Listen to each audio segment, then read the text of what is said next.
एक बार एक बहुत ही दुखी व्यक्ति एक महात्मा के पास आकर कहता है, मैं अपने जीवन से बहुत दुखी हूँ। मैं अपनी बीवी, बच्चों और अपने परिवार को भी खुश नहीं रख सकता।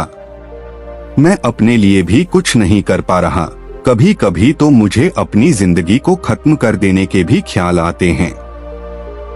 आप इतनी साधनाएं करते हैं, इतनी तपस्या करते हैं, क्या आप मुझे कोई ऐसा मार्ग बता सकते हैं जिससे मैं अपने बुरे वक्त से बाहर आ सकूं? मेरा बहुत बुरा समय चल रहा है।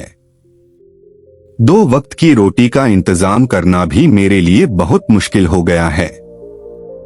अब आप ही बताइए कि ऐसे वक्त में मैं जिंदा रहूं तो कैसे रहूं?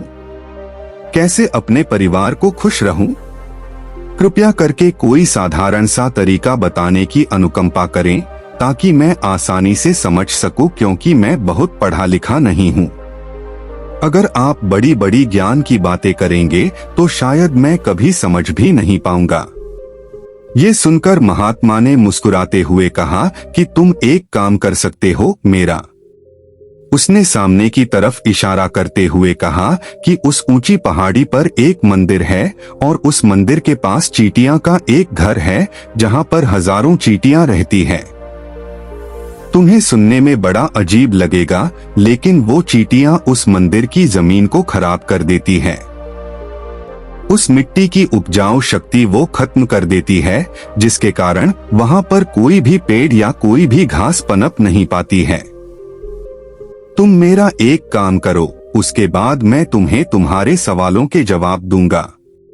तुम 7 दिन तक रोज उस पहाड़ी पर जाओ और उस चींटियां के घर को तहस नहस कर दो, उसको तोड़ दो। जब भी तुम्हें कोई चींटियों का घर दिखे मंदिर के आसपास तो उसे वहीं पे तहस नहस कर देना।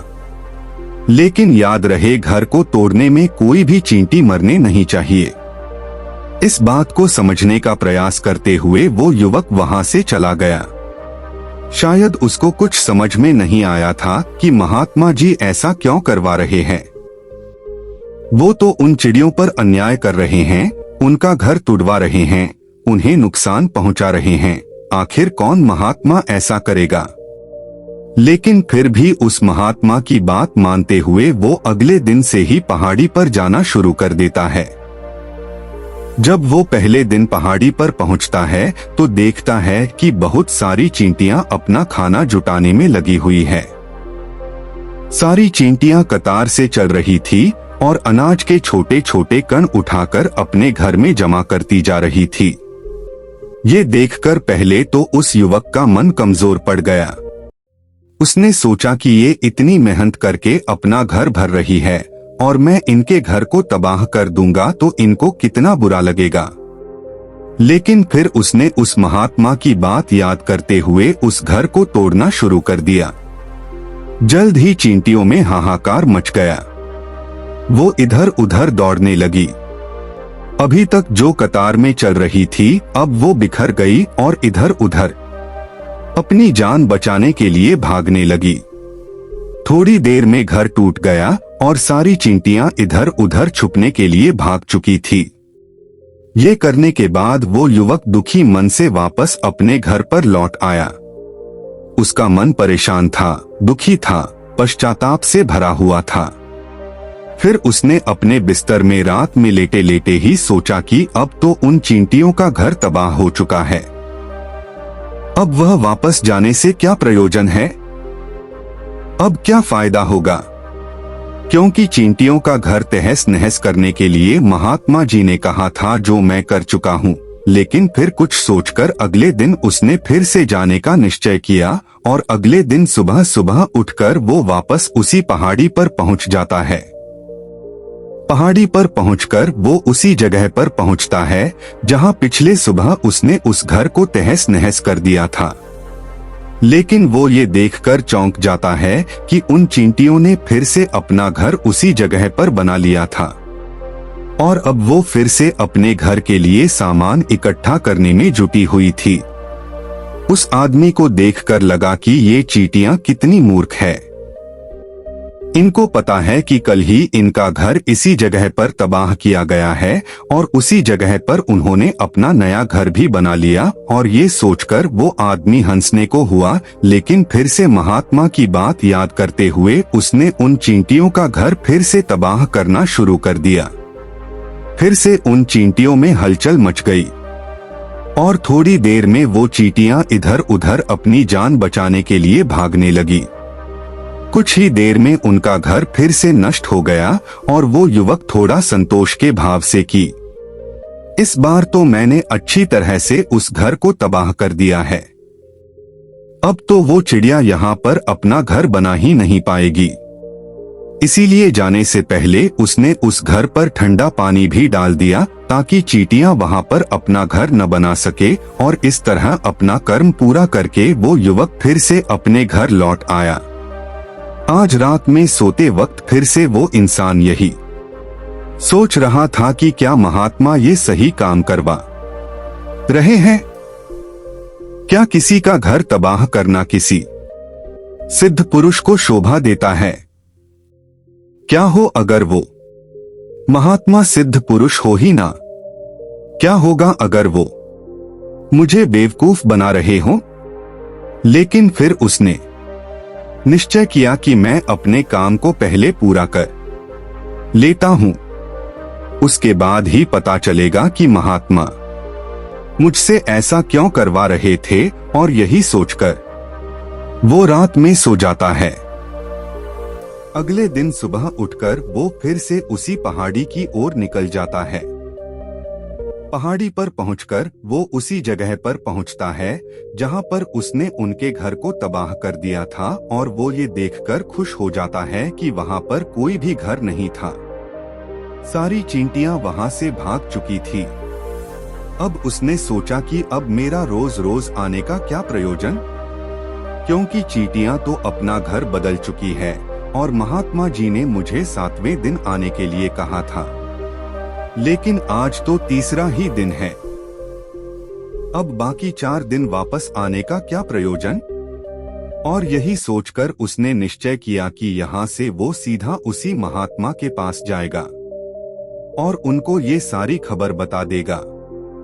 जब वो वापस मुड़कर उस पहाड़ी से उस महात्मा की कुटिया की तरफ जाने लगा तो उसने देखा तो अचानक उसकी नजर एक और घरौंदे पर पड़ी जो कि चींटियों का ही बनाया हुआ था। मतलब कि वो घरौंदा चींटियों ने ही बनाया था और अब वो चींटियां नए घर में वास कर चुकी थी।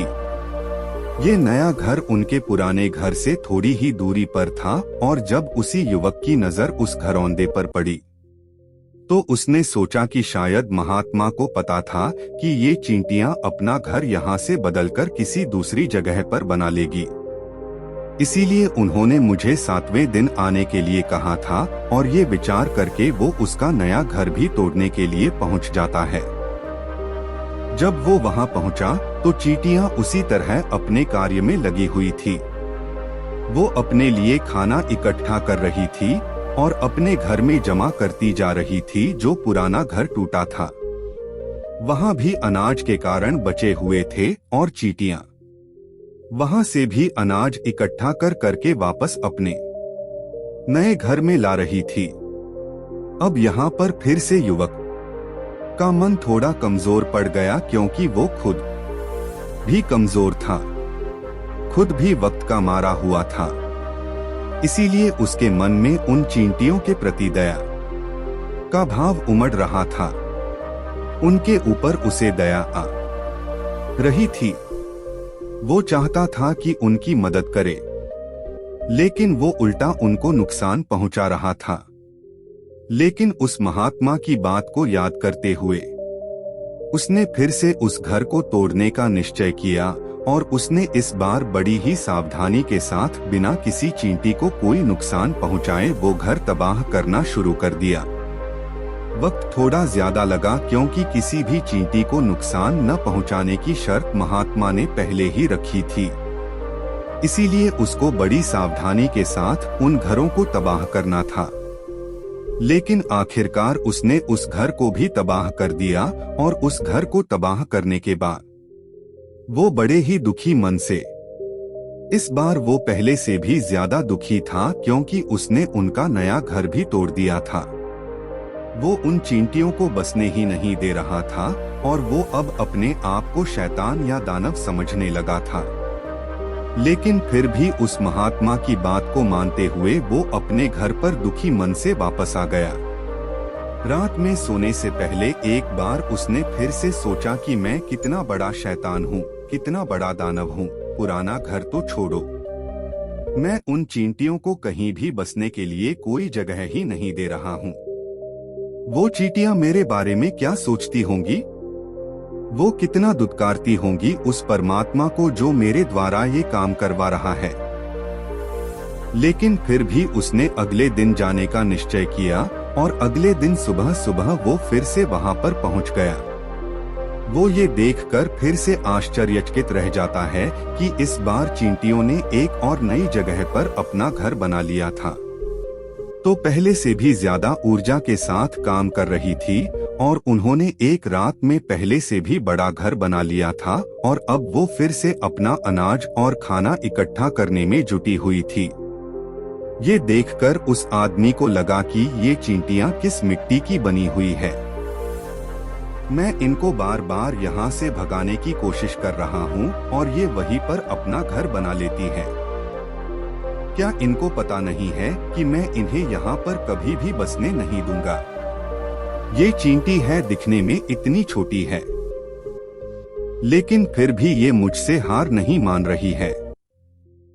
बड़ी ताज्जुब की बात है और इस बार उसने गुस्से में उस घर को तहस नहस करना शुरू कर दिया। लेकिन इस बार तहस नहस करते हुए कुछ चींटियां वहीं पर मर गई। उसके पैरों तले कुचल दी गई। कुचलने के बाद जब वो अपने अहंकार से बाहर आया तो उसने देखा कि गुस्से में उसने उन चींटियों को कितनी क्षति पहुंचा दी है। उसका मन पश्चाताप से भर गया और वो रोता हुआ अपने घर की तरफ बढ़ गया। रात में सोते वक्त उसने सोचा कि मैं उन चींटियों पर बहुत ज्यादा अत्याचार कर रहा हूँ, अब इससे ज्यादा अत्याचार में नहीं कर पाऊंगा। और यही सोचकर वो अगले दिन उन चींटियों के लिए अपने घर से थोड़ा आटा लेकर उसी पहाड़ी पर पहुँच जाता है। आज उसके मन में उन चींटियों के प्रति श्रद्धा का भाव था, दया का भाव था। आज वो उनकी मदद करना चाहता था और जब वो वहाँ पर पहुँचा तो चींटियां फिर से अपने नए घर को बनाने में जुटी हुई थी। उसने बड़ी ही करुणा के साथ उन चींटियों को अपना लाया हुआ आटा खिलाया और अगले 3 दिनों तक वो ऐसा ही करता रहा। वो रोज सुबह जाता और उन चींटियों को अपने हाथों से आटा खिलाता। 7 दिन के बाद वो युवक उस महात्मा के पास पहुंचकर हाथ जोड़कर बोलता है कि हे महात्मा जी, मुझे माफ कर देना। मैंने उन चींटियों का घर तबाह करने के लिए बहुत कोशिश की। मैंने उनका घर तबाह किया भी, एक बार नहीं 4 बार मैंने उनका घर तोड़ा। उसके बाद मैं हिम्मत नहीं कर पाया, उनके घर को नहीं तोड़ पाया। मैं समझ सकता हूँ कि मैंने आपका काम पूरा नहीं किया और इसके बदले आप मुझे वो तरीके भी नहीं बताएंगे जो कि मुझे मेरे बुरे समय से बाहर निकाल सकते हैं। लेकिन मुझे इसका कोई खेद नहीं है। मुझे लगता है कि मैंने जो किया वो सही किया, इसीलिए मैं आपसे आज्ञा लेकर वापस जा रहा हूँ। कृपया मुझे वापस अपने घर जाने की आज्ञा दीजिए। ये सुनकर महात्मा ने मुस्कुराते हुए कहा कि अरे बेटा, कहाँ चल दिए? रुको तो सही, जलपान तो कर लो, थोड़ी देर ठहर जाओ, उसके बाद चले जाना। और ये कहकर वो महात्मा उस युवक के लिए पानी लेकर आते हैं। पानी पिलाने के बाद महात्मा उस युवक से पूछते हैं कि तुम मुझे ये बताओ कि आखिर तुम उन चींटियों का घर तबाह क्यों नहीं कर सके? वो चींटियां तो छोटी छोटी है और तुम इतने विशालकाय हो, फिर भी तुम उन छोटी छोटी चींटियों का घर तबाह नहीं कर पाए। कहाँ है तुम्हारी शक्ति, तुम्हारा बाहुबल? इसका जवाब देते हुए उस युवक ने कहा कि हे महात्मा, मैंने उन चींटियों का घर तबाह कर दिया था, बार बार किया था। एक बार तो अपने गुस्से में उन चींटियों को भी मैंने हानि पहुंचा दी थी, लेकिन जिस दिन मैंने उनको हानि पहुंचाई उसी दिन मेरे को लगा कि मैं इनको क्यों हानि पहुंचा रहा हूं, क्यों इनको इतनी तकलीफ दे रहा हूं, और उसी दिन से मैंने उनको क्षति पहुंचाने की बजाय, नुकसान पहुंचाने की बजाय उनकी सहायता करनी शुरू कर दी। ये सुनकर उस महात्मा ने कहा कि ये ही तो सीखने की बात है। एक छोटी सी चींटी हमें जीवन का संदेश दे जाती है। मैंने तुम्हें उन चींटियों का घर तबाह करने के लिए नहीं भेजा था। मैंने तुम्हें भेजा था ताकि तुम उन चींटियों से कुछ सीख ले सको। तुम्हें क्या सीख मिली उन चींटियों से, क्या मुझे बता सकते हो? ये सुनकर उस युवक ने पूरी कहानी बयां कर दी। पूरी कहानी सुनने के बाद महात्मा ने मुस्कुराते हुए कहा कि बेटा, पहली सीख जो इन चींटियों से लेने की थी वो ये थी कि तुमने कितनी ही बार उनके घर को तोड़ने की कोशिश की, कितनी ही बार प्रयास किया कि उनका घर तबाह हो जाए, लेकिन वो हर बार अपना नया घर बना लेती थी। उन्होंने कभी भी हार नहीं मानी। अगर वो हार मान लेती तो वो चींटियां तुम्हें वहां पर नहीं मिलती। जीवन कार्यशीलता का नाम है, कर्मशीलता का नाम है, लेकिन हम मनुष्य एक दो बार हार मिलने पर ही टूट जाते हैं, हताश हो जाते हैं और फिर जीवन में प्रयास ही नहीं करते। और कुछ लोग तो अपनी जिंदगी को खत्म करने पर उतारू हो जाते हैं। लेकिन जानवरों में तुमने एक बात देखी होगी कि वो अपना जीवन खुद से, स्वयं से कभी खत्म कर ही नहीं सकते हैं। तुमने कभी नहीं सुना होगा कि किसी जानवर ने आत्महत्या कर ली, चाहे वो जानवर कितना ही भूखा क्यों ना हो, कितना ही दुखी क्यों ना हो, लेकिन वह अपने जीवन के लिए हमेशा संघर्ष करता रहता है। लेकिन वहीं पर दूसरी तरफ हम मनुष्य एक दो बार हताश होने पर ही अपना जीवन खत्म कर लेते हैं। जीवन तो कर्मशीलता है, कर्म करने का नाम है जीवन, और मृत्यु आखिरी विश्राम है, परम विश्राम है। इसीलिए मृत्यु से पहले कर्म करना कभी मत छोड़ना, क्योंकि मृत्यु के बाद तो तुम परम विश्राम में चले ही जाओगे। तो उससे पहले कर्म करना क्यों छोड़ रहे हो? क्यों हताश हो रहे हो? अगर तुम्हारा एक घर टूट गया है तो दूसरा घर बनाने का प्रयास करो, कोशिश करो, और कोशिश करने वालों की कभी हार नहीं होती। ये तुम उन चींटियों से देख चुके हो। देखने में तुमसे कितनी छोटी है वो चींटियां, और तुम इतने बड़े हो, लेकिन उनका मन तुम्हारे मन से इतना बड़ा है, इतना विशाल है, इतना दृढ़ संकल्प ही है कि इतनी बार घर टूटने पर भी उन चींटियों ने कभी हार नहीं मानी। दूसरी सीखी यहाँ से लेने की थी, वो ये थी कि जब भी हमारे ऊपर बुरा समय आता है, हमें लगता है कि ये समय कभी नहीं जाएगा, ये समय मेरे जीवन को बर्बाद कर देगा, मुझे कभी नहीं जीने देगा, और अपने इन्हीं ख्यालों से, अपने इन्हीं विचारों से, जिनका असलियत में कोई भी अस्तित्व नहीं है, वो सिर्फ विचार है, और वही विचार हमारे मन को दुखी कर देते हैं, और इसीलिए हम प्रयास करना भी छोड़ देते हैं। लेकिन तुम खुद सोचो कि बार बार प्रकृति हमें क्षति पहुंचाएगी, नुकसान पहुंचाएगी, लेकिन कब तक पहुंचाएगी? अगर हम बार बार फिर से उठ के फिर से नया प्रयास करते रहेंगे तो प्रकृति भी हमारे सामने घुटने टेक देगी, और वो भी एक दिन हमारे ऊपर दयावान हो जाएगी, कृपालु हो जाएगी, और वो हमें सब कुछ देने लगेगी जिसकी हमने कभी कामना की थी। तुमने खुद देखा कि तुम उन चींटियों को तबाह करने के लिए पहुंचे थे, लेकिन बाद में तुम ही उन चिड़ियों को अनाज और आटा देने लगे। तुम ही उन पर कृपालु हो गए। क्यों हुए? क्योंकि तुमने देखा कि वो चींटियां हार ही नहीं मान रही है। इसी तरह अगर तुम भी अपने जीवन में कभी हार नहीं मानोगे तो एक ना एक दिन ये प्रकृति तुम्हें वो सब कुछ देगी जो तुम अपने जीवन में पाना चाहते थे। इसीलिए दो सीख याद रखना, कर्मशीलता कार्य करते जाना, और दूसरा कि एक ना एक दिन प्रकृति तुम्हारी उस कर्म का परिणाम तुम्हें जरूर देगी। ऐसे ही मोटिवेशन कहानी के लिए हमारे चैनल को सब्सक्राइब करें। धन्यवाद।